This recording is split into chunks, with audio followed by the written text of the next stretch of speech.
Welcome to Old School Cool. I'm your host, James, and today we're going to pay tribute to and take a look at someone who quite possibly could be the most influential comedian of our time. Plenty of comedians make us laugh, but George Carlin did more than that. He made us think. And over the course of his long and storied career, the legendary comedian released more than 20 albums, recorded more than a dozen HBO comedy specials, and challenged both conventional American thinking and governmental procedure. Comedians who have claimed Carlin as an influence include Bill Burr, Chris Rock, Jerry Seinfeld, Louis C.K., Louis Black, Colin Quinn, Stephen Wright, Mitch Hedberg, Jay Leno, Ben Stiller, Kevin Smith, and more. I personally hate the word famous, so I will say in a very Carlin-esque manner that I have met over 350 individuals who are widely recognized for their achievements as most sought-after artists in mainstream culture, and meeting George Carlin was quite possibly the greatest honor of my life. But before we dig in, you might have noticed that I've been absent. Hopefully this didn't scare anyone into thinking no more videos were coming, because it's quite the opposite. I've now gone full-time on YouTube and moved to a new place where I can afford to do so. I will now be able to release videos much more often, but this was also a huge jump for me, so I've created a Patreon page. So if you like my work, please contribute what you feel my work is worth and what you can afford. It really does add up since I have no other job now save Old School Cool. And if you really want to bring my videos to new viewers, comment and hit that thumbs up. That's what the YouTube algorithm looks at more than subscribers. Now let's get into it. George Dennis Patrick Carlin was an American stand-up comedian, actor, social critic, and author. Regarded as one of the most important and influential stand-up comics of all time, he was dubbed the Dean of Counterculture Comedians. Born May 12, 1937, and raised in Manhattan, his parents were Mary Berry, a secretary, and Patrick John Carlin, an advertising manager for The Sun. The two had met while working in marketing. His father was from Donegal, Ireland, and his mother was Irish-American. According to the man himself, he was conceived in a damp, sand-flecked room of Curly's Hotel in Rockaway Beach, New York, August 1936. It was hot, sticky, and rainy, and high humidity and temperatures in the 90s sent millions to the beaches that weekend. For several generations, Rockaway Beach had been a favorite weekend retreat for New York's alcohol-crazed Irish youth in search of sex and sun. At the Paramount Theater in Times Square, Bing Crosby and Frances Farmer starred in Rhythm on the Range. Meanwhile, at Curly's Hotel on Beach 116th Street, Mary and Patrick Carlin starred in yet another doomed Catholic remake of Rhythm in the Sack. According to George, he was conceived during a breakup and reconciliation. He goes on to say that his conception was not the tale of two young lovers carried away by passion and strong wine. His mother was 40 and his father 48. This particular weekend was a single, isolated sex fest during a marital separation that had lasted for more than a year. In fact, the preceding 6 years of his parents' marriage had consisted entirely of long separations punctuated by sudden, brief reconciliations and occasional sex fests. After his mother had become pregnant, George was nearly aborted. However, as his mother sat in the abortionist's waiting room, she saw a painting on the wall that reminded her of her recently deceased mother. She took it as a sign and changed her mind. Carlin's father was abusive. He once remarked that the separations were long because his father had trouble metabolizing alcohol. He drank, he got drunk, and he hit people, as Carlin put it. Though his mother told him that his father only hit him once, his brother Patrick couldn't say the same. In fact, his father's first marriage had ended when his first wife had died of a heart attack not long after one of his beatings. The suspicion was that he didn't abuse Carlin's mother in the same fashion because she had 4 brothers and her father was a policeman. His parents divorced when he was just 2 months old, and he was raised by his mother after his 5-year-old brother and his mother escaped his abusive father by climbing down the fire escape of his grandfather's Manhattan apartment. George's uncle drove them out of the city, and George never saw his father again. The long hours that his mother worked left the young George by himself for long hours every day, providing him the time he needed to think about various subjects, listen to the radio, and practice his impersonations, which were acclaimed by his mother and coworkers since an early age. Though they had a difficult relationship and he often ran away from home, Carlin said that he picked up an appreciation for the effective use of the English language from his mother. If there was one thing that George wanted growing up, it was to be like Danny Kaye. Danny Kaye was my childhood dream when I was 10 or 11, Carlin said of the actor, singer, dancer, physical comedian, and musician. I kind of looked at him and thought, gee, I can do that. He makes funny faces, he talks in funny accents, and he can do very, very intricate vocal pieces.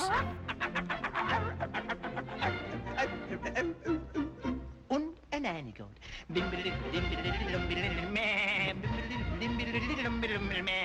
George Carlin grew up on West 121st Street in a neighborhood of Manhattan that he and his friends called White Harlem, because that sounded a lot tougher than its real name of Morningside Heights. During this time, much to his mother's chagrin, his interest in curse words began. He would write down the most colorful profanities he heard in his neighborhood and stash them away in his pocket. And when he was 13, his mother found them in his wallet. Carlin claimed he overheard her talking to his uncle that night, saying that she believed George needed a psychiatrist. He attended Corpus Christi School, a Roman Catholic parish school of the Corpus Christi Church in Morningside Heights. He also went to the Bronx for high school, but after 3 semesters, Carlin was expelled from Cardinal Hayes High School at age 15, the same high school attended by Martin Scorsese and Regis Philbin. In an interview with Playboy, Carlin admitted that he was failing subjects and running away from home for days at a time while he attended Hayes. His scholastic career included stealing money from the visiting team's locker room during a basketball game and getting caught telling kids on the playground that he had heroin. In 1983, Carlin performed at a Hayes School fundraiser in honor of Monsignor Stanislav P. Jablonski, the very man who threw him out. Despite the fears of some of the Alumni Association, Carlin kept his act clean, and Jablonski enjoyed the tribute. Jablonski at one point read the old detention slips he had issued Carlin. One read, "He thinks he's a comedian." After Hayes, he briefly attended Bishop Dubois High School in Harlem and the Salesian High School in Goshen, New York. He spent many summers at Camp Notre Dame on Spofford Lake in Spofford, New Hampshire, and regularly won the camp's drama award. At summer camp, George, then 9, would do stand-up routines for the other kids and was one of 2 boys who were known for being very funny. The other was a kid called Wacky Wilson, real name Dave, who would write and perform comedy sketches. Dave Wilson went on to become the longtime director of Saturday Night Live. Much later in his life, Carlin requested that a portion of his ashes be spread at the lake after his death.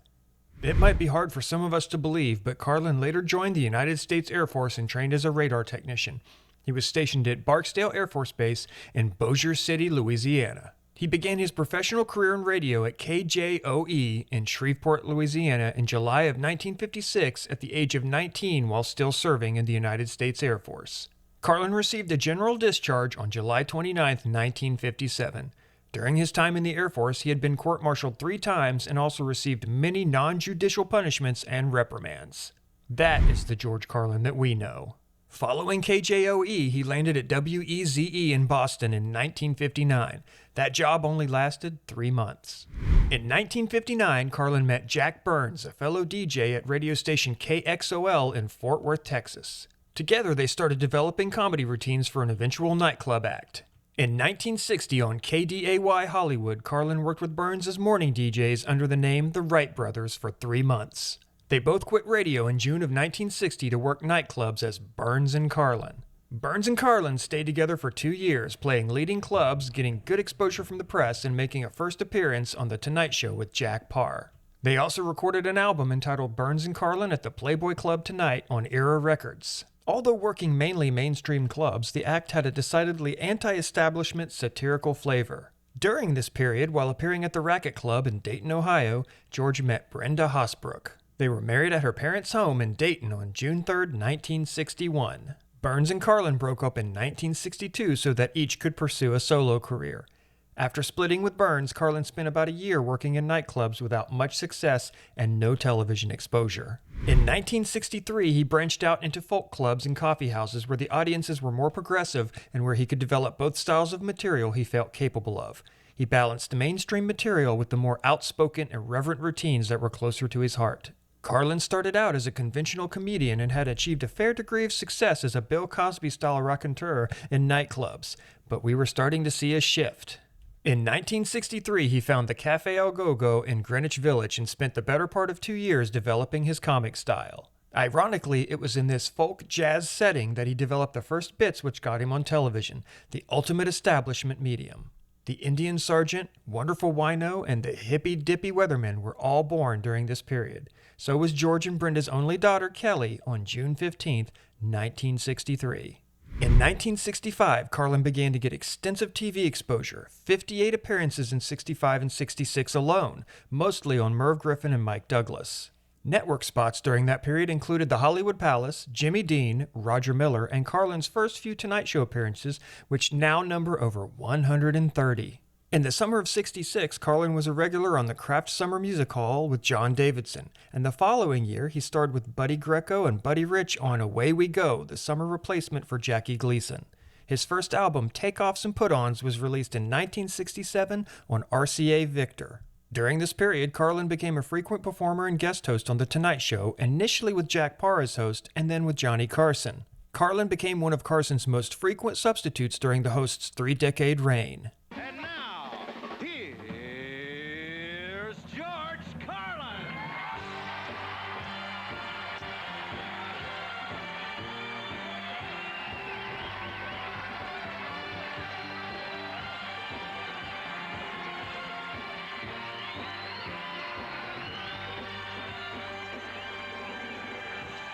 He also began to meet a lot of other comedians during this time and was always shocked when he'd learned that they didn't keep elaborate notes as he did. George kept extensive files of material, and as he put it, about 1,300 separate files, eventually encompassing 44 years worth of collecting thoughts, notions, ideas, pieces of data, and material in the end. Come 1967, Carlin began the transition to his original goal of acting, and as stated before, was cast in Away We Go, a 1967 comedy show that aired on CBS. But a guest shot on That Girl and a part in the Doris Day film With Six You Get Egg Roll and numerous auditions only served to make him feel that he wasn't quite ready for acting, and so he concentrated on his stand-up career. Between 1967 and 1970, he made another 80 TV appearances, including such shows as Ed Sullivan, Tom Jones, Steve Allen, Jackie Gleason, and Carol Burnett. He also worked in all of the major nightclubs, including the Frontier Hotel in Las Vegas, where he had a 3-year contract, an association that would later prove significant in an unexpected way. During the late 60s, because of the influence television was having on his career, Carlin's new material grew bland and safe. The rebellious, anti-establishment tone of some of his earlier routines had disappeared, and increasingly he felt bored and dissatisfied with his material and the places he was working. By 1970, his self-imposed restrictions no longer applied. His acting career had been put on hold, and the country was changing. The people who had inhabited the folk clubs and coffeehouses of the early 60s were now the counterculture, a large ready-made audience which shared many of Carlin's out-of-step attitudes and opinions. He began to drift in their direction. His routines became more insightful, introducing more serious subjects. The question is usually goes something like this. What do you think about the dope problem? And I say, definitely, I feel we have too many dopes. You know? Around this time, Carlin was present at Lenny Bruce's arrest for obscenity. As the police began attempting to detain members of the audience for questioning, they asked Carlin for his identification. Telling the police he did not believe in government-issued IDs, he was arrested and taken to jail with Bruce in the same vehicle. This was about the time Carlin changed his routine and his appearance, growing his hair long, sporting a beard, and typically dressing in t-shirts and blue jeans. Carlin hired talent managers Jeff Wald and Ron de Blasio to help him change his image, making him look more hip for a younger audience. Wald put Carlin into much smaller clubs such as the Troubadour in West Hollywood and the Bitter End in New York City. Wald said that Carlin's income was thus reduced by 90%, but his later career arc was greatly improved. In the late 1960s, Carlin was making about $250,000 annually. As a tax shelter, he bought a private jet, a twin-engine Aero Commander 1121 Jet Commander. Carlin hired pilots at this time to fly him to various tour dates. In 1970, the irreverent tone returned to his material. He grew a beard and began to dress more casually. However, the new George Carlin didn't sit well with his middle-class audiences, nor with nightclub owners. A series of incidents with audiences and owners that year culminated in his being fired from the Frontier Hotel in September for saying shit. That December, he worked his last establishment job, the San Francisco Playboy Club. From then on, his comedic identity became more and more associated with the counterculture. In 1970, record producer Monty Kaye formed the Little David Records subsidiary of Atlantic Records with comedian Flip Wilson as co-owner. Kaye and Wilson quickly signed Carlin away from RCA Records. They recorded a Carlin performance at Washington, D.C.'s The Cellar Door in May 1971. This was released as FM and AM in January 1972. Immediately after recording the breakthrough album, George was so convinced he'd botched the gig that he spent the night wandering the streets in tears. The album became a hit, setting him on the road to stardom and earning him a Grammy after going gold. The album FM and AM proved very popular. It marked Carlin's change from mainstream to counterculture comedy. The AM side was an extension of Carlin's previous style, with zany but relatively clean routines parodying aspects of American life. The FM side, however, introduced Carlin's new style, with references to marijuana and birth control pills and a playful examination of the word shit. In this manner, Carlin renewed a style of radical social commentary comedy that Lenny Bruce had pioneered in the late 1950s. De Blasio was busy managing the fast-paced career of Freddie Prinze and was about to sign Richard Pryor, so he released Carlin to Little David general manager Jack Lewis, who, like Carlin, was somewhat wild and rebellious. Carlin lost some TV bookings by dressing strangely for a comedian of the time, wearing faded jeans and sporting long hair, a beard, and earrings at the time when clean-cut, well-dressed comedians were the norm. Using his own persona as a springboard for his new comedy, he was presented by Ed Sullivan in a performance of The Hairpiece, and quickly regained his popularity as the public caught on to his sense of style. Carlin had 4 successful gold albums that he recorded for Little David Records during the first half of the 1970s. In total, he has released 22 solo albums, 18 stand-up albums and 4 audiobooks, 10 of which have been nominated for Grammy Awards, 4 of them have won, and there have been 4 separate collections, the most notable being 1999's George Carlin The Little David Years, 1971 through 1977, a 7-CD package that includes a bonus disc of previously unreleased material and several home recordings made when he was just 12 years old. George Carlin was always a romantic, and in 1971, Brenda and George renewed their wedding vows in Las Vegas. He was married to the same woman for 37 years and believed that being smart is one of the sexiest things, and also felt that when you have the kind of idealized romantic love where 2 personalities are strongly attracted to each other, it makes the sex even better. Carlin went on to host the premiere broadcast of NBC's Saturday Night Live on October 11, 1975, the only episode to date in which the host did not appear in sketches. Because this was at his request, it is suspected that this is because, in his own words, he was loaded on cocaine all week long. A good reason he couldn't even really remember doing the show. An interesting side note, initially Saturday Night Live was trying to arrange for 3 permanent hosts to work on a rotating basis: Richard Pryor, Lily Tomlin, and George. They couldn't work it out and went with the guest hosts instead. Despite being the show's very first host, George was never called to participate in any of SNL's anniversary shows, and he never understood why. The following season, 1976 through 77, he appeared regularly on CBS Television's Tony, Orlando, and Dawn variety series. And now it's time for George.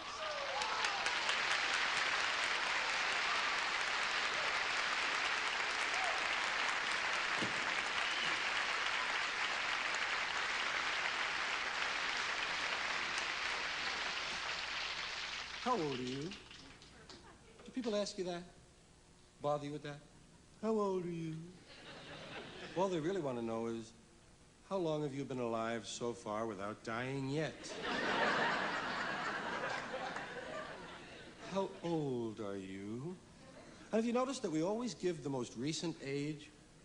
We always tell the top figure. We never mention all the other ones that we still are. I think you're still all the ones you were. You're still 24, still 19, still 11.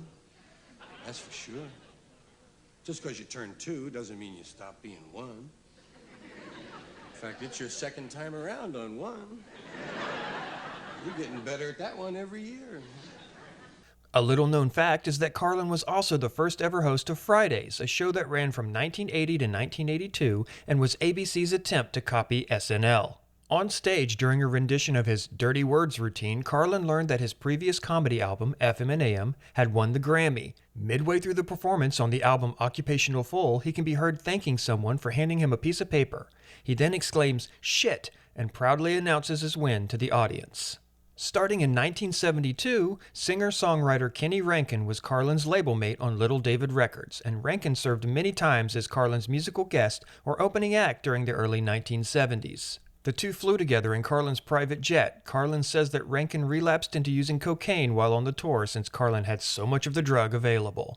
It was at this time that Carlin perfected his well-known routine, 7 words you can never say on television, recorded on Class Clown. On July 21st, 1972, Carlin was arrested after performing this routine at Milwaukee's Summerfest and charged with violating obscenity laws. The case, which prompted Carlin to refer to the words for a time as the Milwaukee Seven, was dismissed in December of that year. The judge declared that the language was indecent, but Carlin had the freedom to say it as long as he caused no disturbance. The arrest could also have been a lot worse. What the 6 cops didn't realize was that Carlin had cocaine in his pocket moments before they got to him. During the show, Carlin's wife came up on stage to bring him a pitcher of water, and to inform him that he should go off stage to the right because the police were waiting on the left. When he finished his performance, he exited stage right and handed the drugs off to a band. In 1973, a man complained to the Federal Communications Commission after listening with his son to a similar routine, Filthy Words from Occupational Full, broadcast one afternoon over WBAI, a Pacifica Foundation FM radio station in New York City. Pacifica received a citation from the F.C.C. for violating regulations that prohibit broadcasting obscene material. The U.S. Supreme Court upheld the F.C.C. action by a vote of 5-4, ruling that the routine was indecent but not obscene, and that the F.C.C. had authority to prohibit such broadcasts during hours when children were likely to be among the audience. But this controversy only seemed to increase Carlin's fame, and he unexpectedly stopped performing regularly in 1976 when his career appeared to be at its height. For the next 5 years, he rarely performed stand-up, although it was at this time that he began doing specials for HBO as part of its On Location series, and Carlin found wide exposure for his stand-up on cable TV. In 1977, he taped On Location George Carlin at USC. This special at the California campus was the first in a string which now numbers 14 HBO comedy concert broadcasts, including the highly regarded Carlin at Carnegie, taped at New York's Carnegie Hall in 1982, and the groundbreaking Jammin' in New York, broadcast live in 1992 from the Paramount Theater at Madison Square Garden. To date, George Carlin's 14 HBO specials have garnered 3 Emmy nominations and 6 Cable Ace Awards, and Carlin picked up 2 additional Emmy nominations in the early 90s, playing the part of Mr. Conductor in 45 episodes of the critically acclaimed PBS children's show Shining Time Station. He hosted SNL for the second time on November 10, 1984, this time appearing in several sketches. Carlin also began to achieve prominence as a film actor with a major supporting role in the 1987 comedy hit Outrageous Fortune, starring Bette Midler and Shelley Long. It was his first notable screen role after a handful of previous guest roles on television series.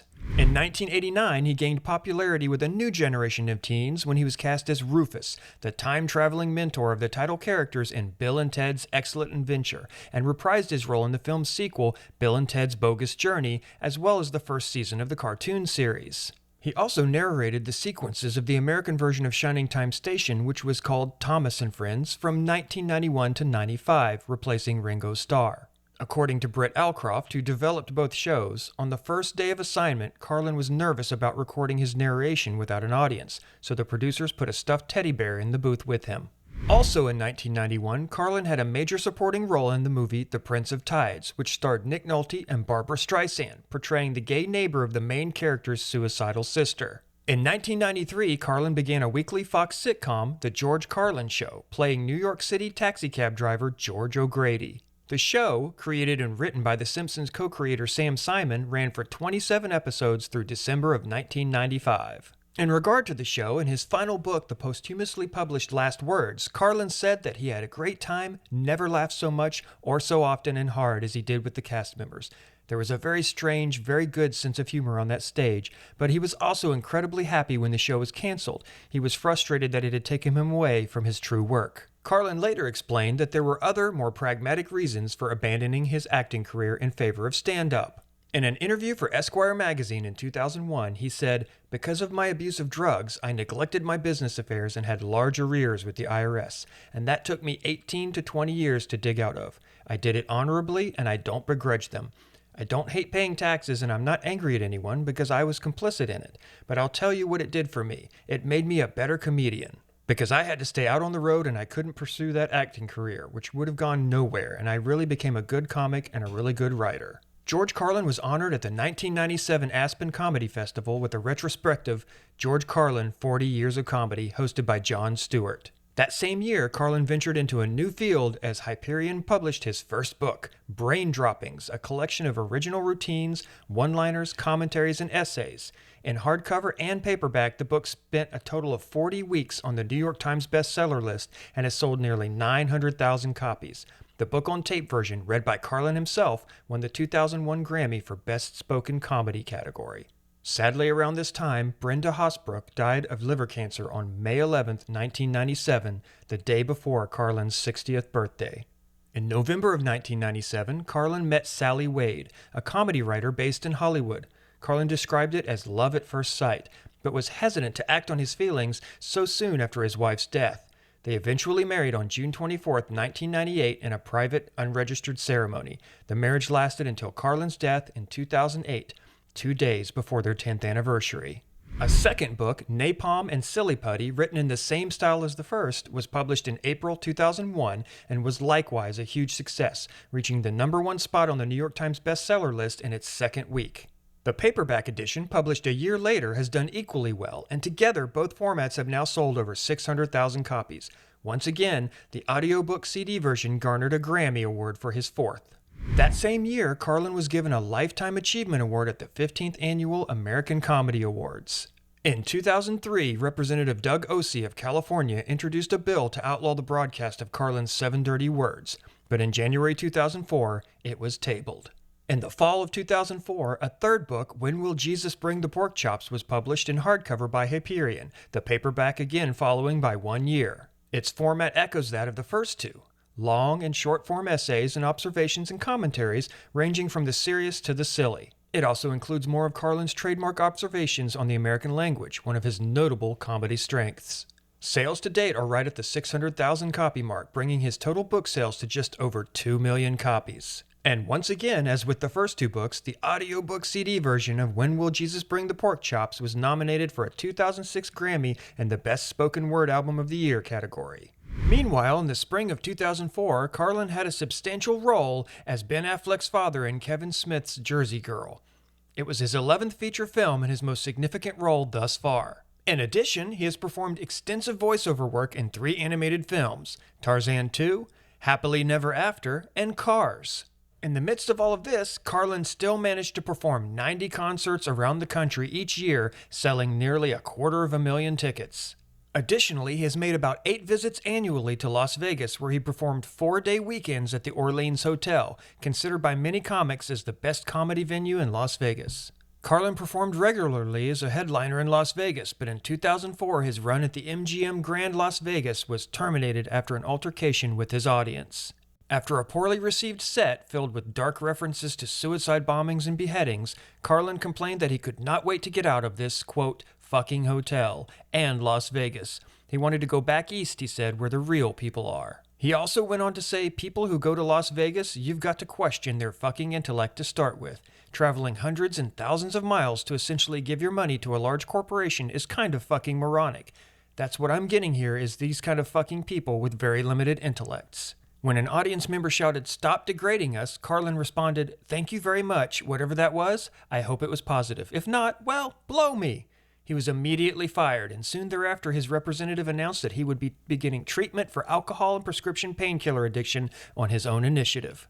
During his 13th HBO special on November 5, 2005, titled Life is Worth Losing, he mentioned, "I've got 341 days of sobriety." After the special, Carlin toured his new material through the first half of 2006. Topics included suicide, natural disasters, cannibalism, genocide, human sacrifice, threats to civil liberties in the U.S., and the case for his theory that humans are inferior to other animals. At the first tour stop at the Tachi Palace Casino in Lemoore, California in February, Carlin mentioned that the appearance was his first show back after a 6-week hospitalization for heart failure and pneumonia. As mentioned previously, Carlin then voiced a character in the 2006 Disney Pixar animated feature film, Cars. The character, Fillmore, is an anti-establishment hippie VW microbus with a psychedelic paint job and the license plate 51237, Carlin's birthday. In 2007, Carlin voiced the Wizard in Happily Never After, his last film. In the spring of 2008, Carlin broadcast his 14th HBO stand-up comedy special, George Carlin, It's Bad For You, and has released a CD of the same name. A DVD shortly followed. He then worked on his fourth book, Circling the Drain, another collection of short and long-form essays that present his take on the American scene. I think it's safe to say that George was always happy with a full plate. It's Bad For You ended up being Carlin's final HBO special, being filmed less than 4 months before his death from cardiac arrest, and it aired live on March 1st, 2008 from the Wells Fargo Center for the Arts in Santa Rosa, California. Themes included American bullshit, rights, death, old age, and child rearing. He repeated the theme to his audience several times throughout the show. It's all bullshit and it's bad for you.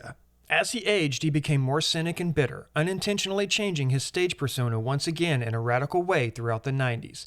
This new George Carlin, usually referred to as the late George Carlin, is one of the most acclaimed and enjoyed by the public and critics alike. In 2017, Rolling Stone magazine ranked him second behind Richard Pryor on its list of the 50 best stand-up comics of all time. When asked on Inside the Actor's Studio what turned him on, he responded, reading about language.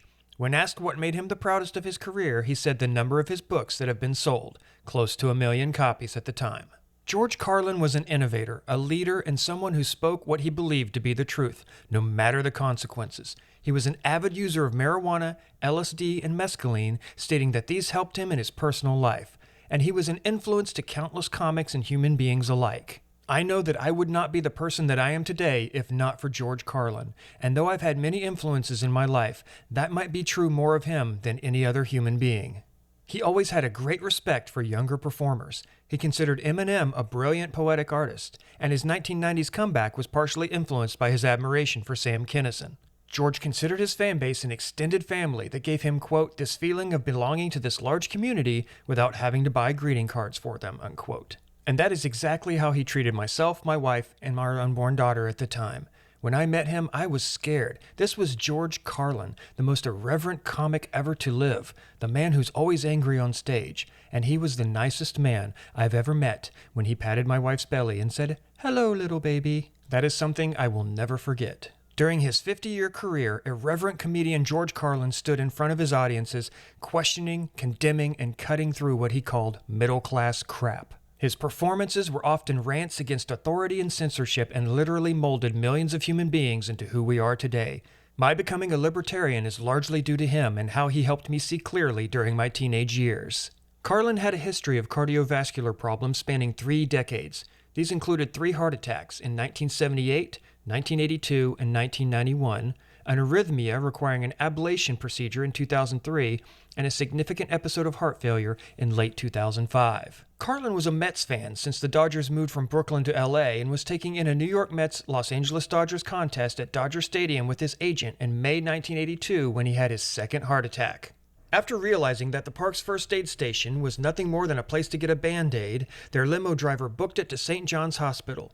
George didn't believe it was as serious as a heart attack, but in fact, it was almost a full blockage of the right descending artery. The doctors used an experimental anticoagulant called streptokinase, which they had gotten in that week, and it did the job of unclotting. He twice underwent angioplasty. In late 2004, he entered a drug rehabilitation facility for treatment of addictions to alcohol and Vicodin.